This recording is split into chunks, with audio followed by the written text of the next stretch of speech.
మీరెక్కడికి వెళ్తున్నారు? పారు నీతో ఏం చెప్పింది? తనేదో చెప్పింది కానీ ముందు నువ్వు చెప్పు. ఏం లేదమ్మా, దీప కడుపుతో ఉంది కదా, కొన్ని రోజులు అలా సరదాగా బయటకెళ్ళి తిరిగొద్దాం అనుకున్నాం. బయటికి అంటే? చూడాల్సిన మంచి మంచి ప్లేసులు ఉంటాయి కదా, దానికో పేరుండదా? మోస్ట్ విజిటింగ్ ప్లేసెస్ ఉంటాయి కదా, అక్కడికి వెళ్తున్నాం. అబద్ధం! నువ్వు నాతో అబద్ధం చెప్తున్నావురా? లేదమ్మా, ఇది నిజమే. అయితే నువ్వు మాతో చెప్పింది ఏమిటి?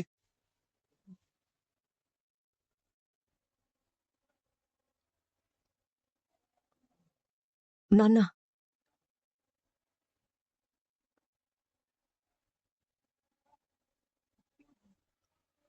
మీ అమ్మతో చెప్పింది నిజమే అయితే మాతో చెప్పింది అబద్ధమే కదా? నీతో ఏం చెప్పాడు నాన్న? నా భార్య కొంట్లో బాగోలేదు, డాక్టర్ కొన్నాళ్ళు రెస్ట్ తీసుకోమన్నారు, కొన్ని రోజుల పాటు నా భార్య ఇంటి దగ్గర నుంచి కదలకూడదు, నా భార్యకు సేవలు చేయడానికి నేను కూడా ఉండాలి కాబట్టి నేను పనికి రావట్లేదు అని చెప్పాడు.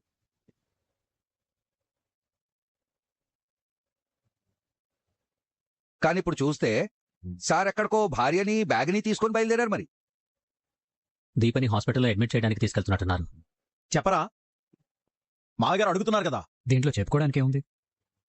మేమిద్దరం సరదాగా బయటకెళ్తున్నామని చెప్పాం కదా. మరి నాతో ఎందుకు అబద్ధం చెప్పావు? ఇంటి దగ్గర ఉందామనే లీవ్ తీసుకుంది, కానీ దీపని ఎప్పుడు అక్కడికి తీసుకెళ్లేదు కదా. కడుపుతో ఉన్న మనిషిని తను ఆనందపడే ప్లేసులకి తీసుకెళ్తే మంచిదని ఫ్రెండ్ చెప్తే దీపం తీసుకెళ్తున్నాను.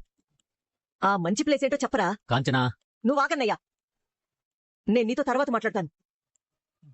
నువ్వు చెప్పరా. పారు అమ్మతో ఏం చెప్పిందో ఏంటో. అడుగుతున్నది నిన్నే, చెప్పరా. నేను చెప్పేది నిజమేనమ్మా. అయితే అసలు నిజం నేను చెప్తాను. నువ్వు దీపన్ ఎక్కడికి తీసుకెళ్తున్నావు తెలుసా? విహారయాత్రికి కాదు, హాస్పిటల్కి.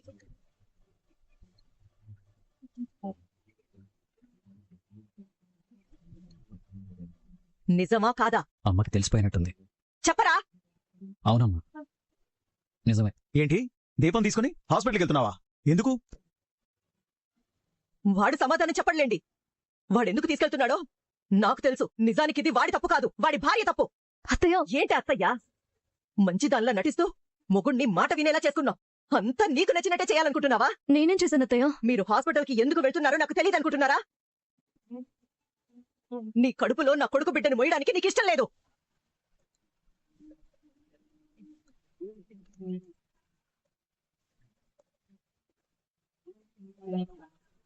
మరో బిడ్డ పుడితే ఎక్కడ శౌర్యని సరిగ్గా చూడవేమో అన్న భయంతో ఈ బిడ్డని వదిలించుకోవాలనుకుంటున్నావు.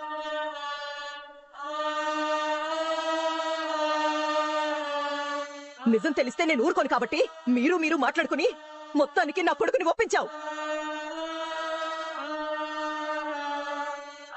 వాడు నీ మాటకు అడ్డు చెప్పడు కాబట్టి నాతో నిజం చెప్పకుండా ఏ విహారయాత్ర పేరు చెప్పి నిన్ను హాస్పిటల్లో జాయిన్ చేయడానికి తీసుకెళ్తున్నాడు.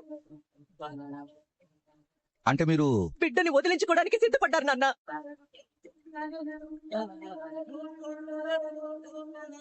లేకపోతే ఇన్ని అబద్ధాలు ఎందుకు చెప్పడం? బిడ్డని మొయ్యడం ఇష్టం లేకపోతే వద్దని చెప్పచ్చు కదా. మేము ఏ ఆశలు పెట్టుకునే వాళ్ళం కాదు. నీ మనసేంటో తెలియక అమాయకుల్లా మేమింకా పుట్టబోయే బిడ్డ గురించి ఎదురు చూస్తున్నాం. ఇప్పుడు చెప్పక్క, దీపని ఇంకేమని అర్థం చేసుకోవాలి? మాట్లాడవే, అడుగుతుంది కదా.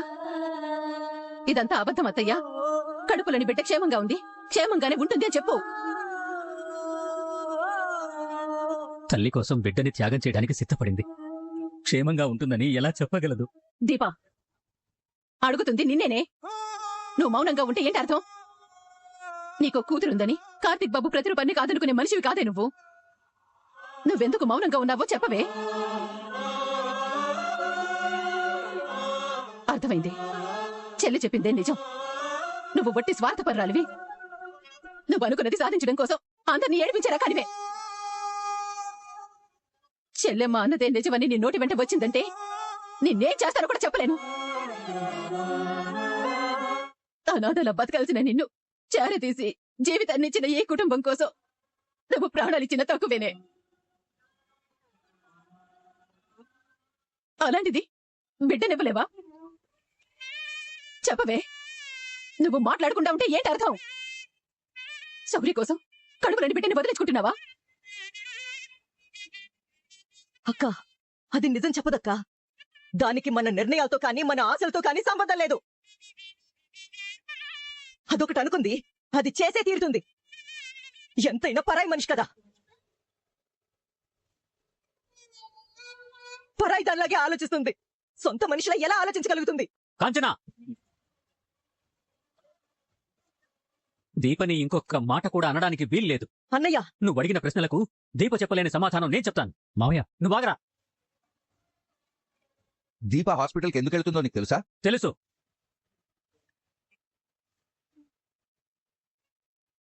నిజం నేను చెప్తాను.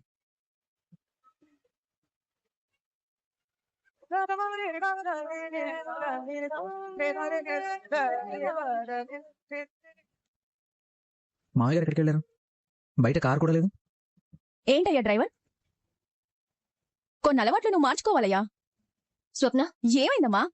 మన డ్రైవర్ కాశీకి ఎలా ఉండాలో చెప్తున్నాను. డ్రైవర్, కాఫీ తాగు, నేనే పెట్టాను. పర్వాలేదు, తాగు. నేనే ఆఫర్ చేస్తుంటే తాగడానికి నీకేంటి? నువ్వెప్పుడెలా ఉంటావో తెలియదు కదా, అందుకే వింతగా చూస్తున్నారు. నేను ఈ రోజు నుంచి ఇలాగే ఉంటానమ్మా. ఎందుకో చెప్తాను.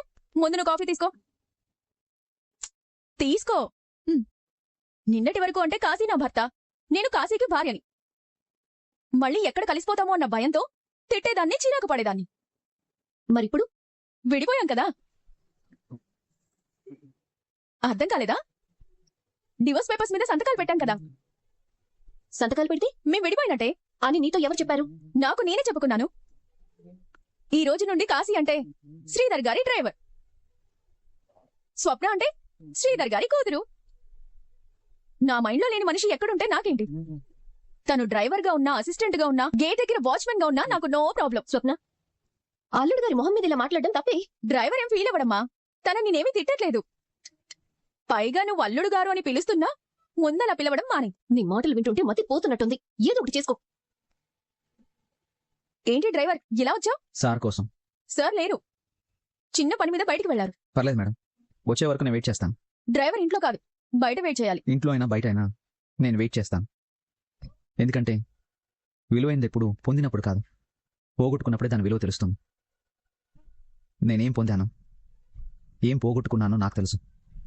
కానీ నేను దాన్ని పోగొట్టుకోను. అలాగని వెంటపడి వేధించను. ఎదురు చూస్తాను. ఎన్నాళ్ళైనా సరే. జీవితాంతం ఎదురు చూస్తావా? చచ్చే వరకు ఎదురు చూస్తాను.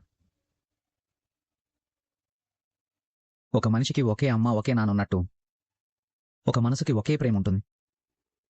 అది ఒక్కరితోనే ఉంటుంది. ఆ ఒక్కరి కోసమే బతుకుతాను.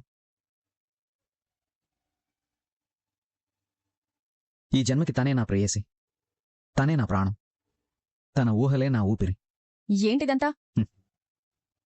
నేను మళ్ళీ ప్రేమలో పడ్డాను.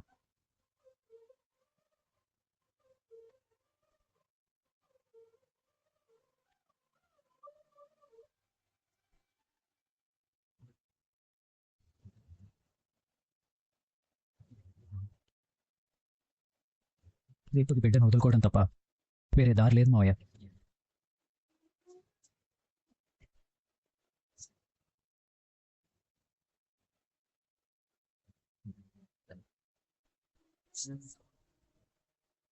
గ్రాని, ఏంటే? డాడీ గాని తాత గాని కనిపించట్లేదు. ఎక్కడికెళ్లారు? చెప్పను. ఎందుకు? ఎందుకంటే నాకే తెలియదు కాబట్టి. దీపా బావ రాలేదు అంటే రెస్ట్ కోసం లీవ్ అడిగారు. మరి తాత డాడీ ఎక్కడికి వెళ్ళినట్టు?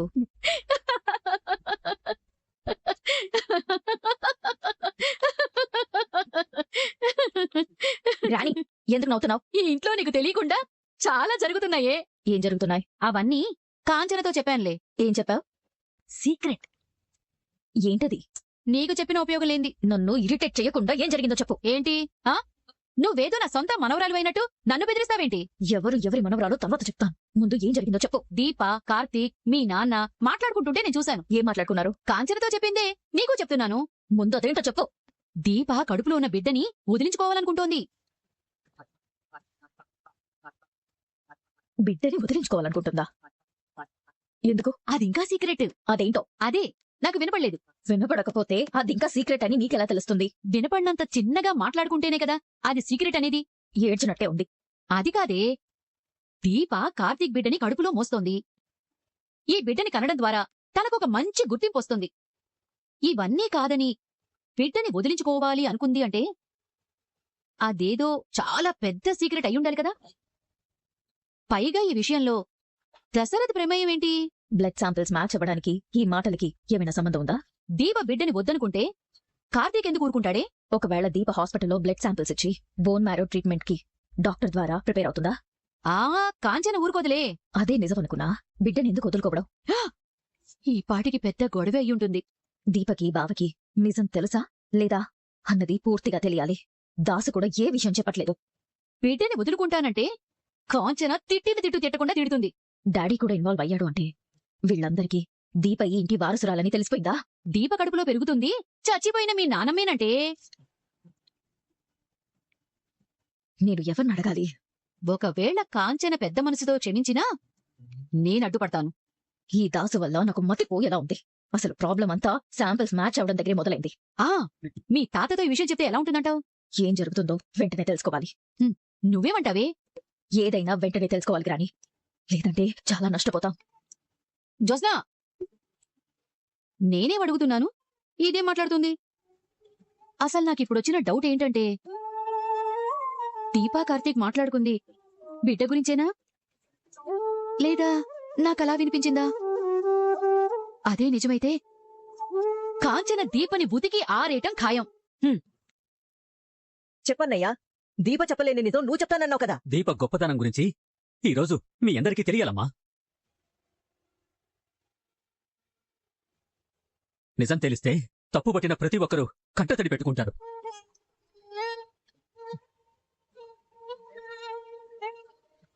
నిజం చెప్పేసేలా ఉన్నాడు. మావయ్య నాపాలి.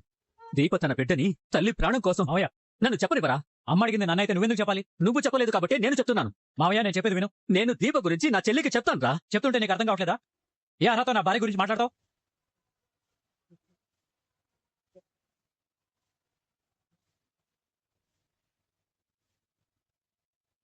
ఏ అర్హత నా బిడ్డ గురించి మాట్లాడతావు?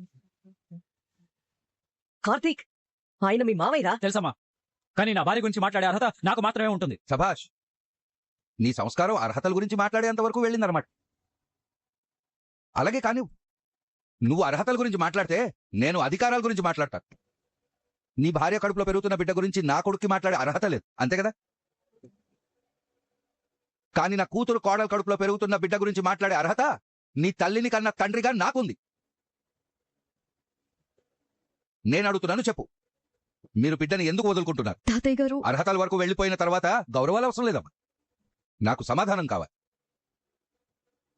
ఏ శ్రీధర్, నీ కొడుకు బిడ్డతో నీకు సంబంధం లేదా? సంబంధం ఉంది మావయ్య గారు. అయితే సమాధానం అడుగు.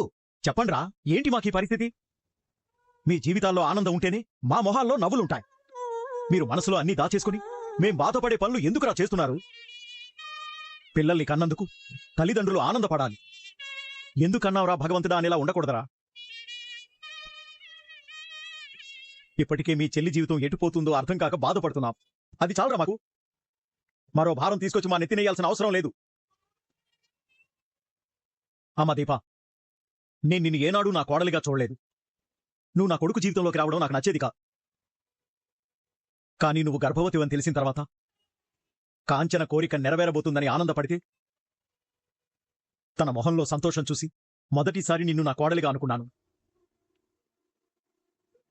నా దృష్టిలో నీకు గుర్తింపు నా కొడుకు నీ మెళ్ళో కట్టిన తాళి వల్ల రాలేదు, నీ కడుపులో ఊపిరి పోసుకున్న ప్రాణం వల్లొచ్చింది.